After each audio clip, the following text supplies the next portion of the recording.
वालेकुम, this is me doctor son and welcome back to my YouTube channel. आज मैं आप लोगों को बताऊं कि ये वजाइना वाइट डिस्चार्ज क्या होता है, यानी लिकोरिया क्या होता है, लिकोरिया की कितनी टाइप्स होती हैं, लिकोरिया के कॉजेस क्या होते हैं, इसके सिम्टम्स क्या होते हैं और इससे किस तरह प्रिवेंशन किया जा सकता है। बने रहे मेरी इस वीडियो के साथ। स्टार्ट करते हैं अपने इस इंफॉर्मेटिव टॉपिक को।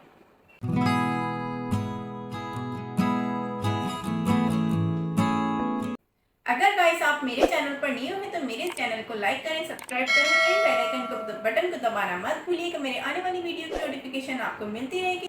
अब स्टार्ट करते हैं नेक्स्ट टॉपिक को। सबसे पहले तो बात करते हैं कि लिकोरिया कितने टाइप्स के होते हैं। लिकोरिया जो होता है वो 3 टाइप्स का होता है। Number 1 physiologic, number 2 inflammatory, number 3 parasitic. ये 3 टाइप्स होती हैं।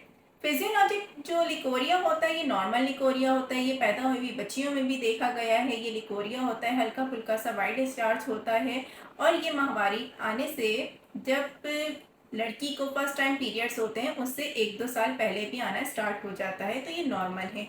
अगर आपको डेली रूटीन में 2 ml से लेकर 5 ml तक हो रहा है तो ये नॉर्मल है, क्योंकि ये एक म्यूकस होता है जो वजाइना के सिक्रेशंस होने की वजह से वजाइना को क्लीन कर रहा होता है, तो ये नॉर्मल कहलाता है लिकोरिया। अगर आपको वजाइना से स्मेल आने लगे, लिकोरिया हो रहा है, वाइटिश के बजाय येलोइश है, ग्रेनिश है, आपको स्मेल आ रही है, आपको इचिंग हो रही है, तो ये एबनॉर्मल लिकोरिया होता है। अब बात करते हैं नॉर्मल और एबनॉर्मल लिकोरिया के बारे में। नॉर्मल लिकोरिया जो होता है उसमें इचिंग हल्की फुल्की हो भी सकती है, क्योंकि अगर आप अंडर गारमेंट्स पहने हुए हैं और आपने वॉश नहीं की उस वजह से भी इचिंग हो सकती है। अगर आपने ठीक तरह वॉश नहीं किया उस वजह से भी हो सकती है। और इचिंग ज़रूरी नहीं है कि आपको नॉर्मल में भी इचिंग हो, वैसे ये एबनॉर्मल में इचिंग होती है। नॉर्मल जो होता है 2 ml से लेके 5 ml तक होता है। मैंने अभी पहले भी बताया है कि 2 ml से लेके 5 ml तक नॉर्मल होता है, क्योंकि ये वजाइना सिक्रेशंस हो रही होती है, वजाइना को क्लीन कर रहा होता है। लिकोरिया जो होता है लिक्विड टाइप का होता है, वाइटिश होता है, थोड़ा बहुत थिक होता है। अगर ये हद से ज़्यादा थिक हो जाए कि कड़ी डिस्चार्ज हो रहा हो तो ये एबनॉर्मल की तरफ जा रहा होता है। तो इसके जो साइन आपको दिखे इस तरह के तो वो एबनॉर्मल के कहलाते हैं। अगर आपको एबनॉर्मल लिकोरिया हो रहा हो तो अब आप किस तरह पहचानेंगे कि ये एबनॉर्मल है। एबनॉर्मल लिकोरिया के अंदर आपको इचिंग होगी, आपको स्मेल आएगी, आपके जो अंडर गारमेंट्स होगी उसका कलर भी चेंज हो सकता है। अगर आप मैरिड हैं और आप अपने पार्टनर से इंटरकोर्स कर रहे हैं तो इंटरकोर्स के टाइम पे भी आपको इचिंग होगी, आपके पार्टनर को भी हो सकती है।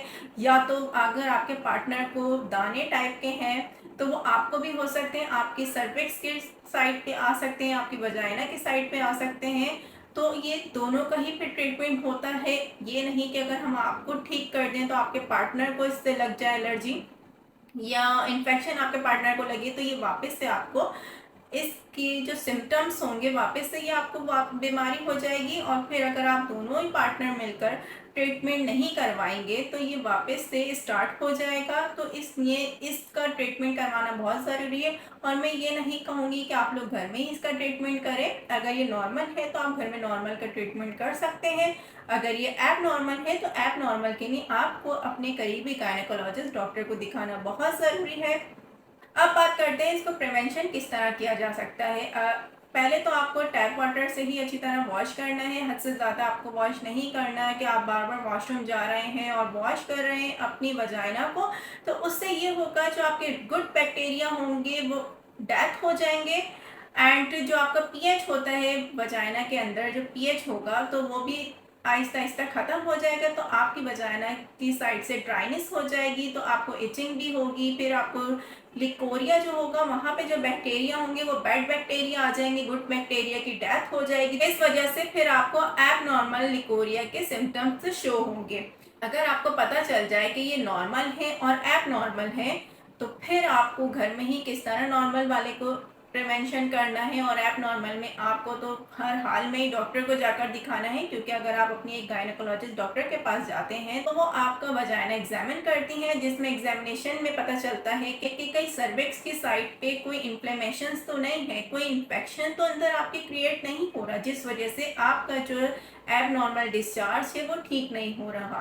तो घर में एब नॉर्मल लिकोरिया को ठीक नहीं कर सकते, उसके लिए आपको हर हाल में डॉक्टर के पास जाना है। अगर आप ये सोचें कि जो डॉक्टर ने पहले दवा दी थी वही हम दवा इस्तेमाल कर लें दोबारा उसी लिकोरिया में, तो ये गलत है, क्योंकि हर लिकोरिया के टाइम पे मेडिसिन अलग दी जाती हैं। फर्स्ट में जो अगर नॉर्मल लिकोरिया होता है उससे ठीक हो जाता है, तो फिर आपको लगता है कि इससे ठीक हो गया था लिकोरिया, अब ये जो स्मेल वाला लिकोरिया आ रहा है या ग्रेनिश लिकोरिया आ रहा है, इसको भी हम मेडिसिन से ट्रीट कर सकते हैं, लेकिन इसको ठीक तो हो जाएगा लेकिन वक्त ही होगा। तो इसके लिए भी आपको डॉक्टर के पास जाना बहुत ज़रूरी है कि वो आपको एग्जामिन करके ही आपको मेडिसिन लिख कर देंगे, आपको बताएंगे कि आप इस तरह आप अपना सेल्फ केयर कर सकते हैं। उम्मीद है आपको ये मेरा छोटा सा इन्फॉर्मेटिव टॉपिक समझ आ गया होगा। मिलते हैं अपने नेक्स्ट वीडियो में। मेरे चैनल को लाइक करें, सब्सक्राइब करें एंड बेल आइकन के बटन को दबाना मत भूलिएगा। अपना बहुत ज़्यादा ख्याल रखिएगा। अल्लाह हाफिज़।